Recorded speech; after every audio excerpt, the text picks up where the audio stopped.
Romans 12, verse 21. Do not be overcome by evil, but overcome evil with good. When I think of that verse, I think of my Auntie Edna. I'm actually in the city of Bath today, and she lived just up the road from here.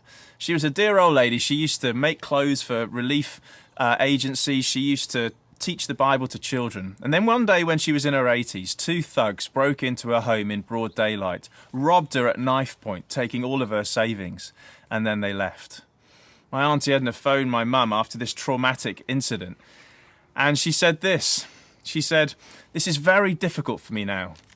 I already had a very long prayer list, and now I've got 2 more people to add to it." What an incredible response to such an ordeal.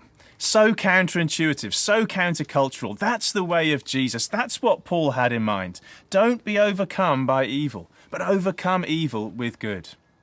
This kind of love can change the world, can't it?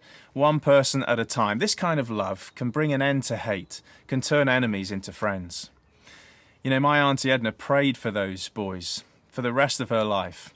And at her funeral, a few years later, I spoke to someone from the young offenders prison who told me that they'd been caught and put behind bars.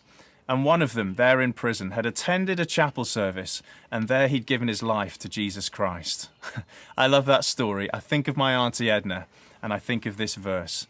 And I encourage us to go into our day determined not to be overcome by evil, but to overcome evil with good.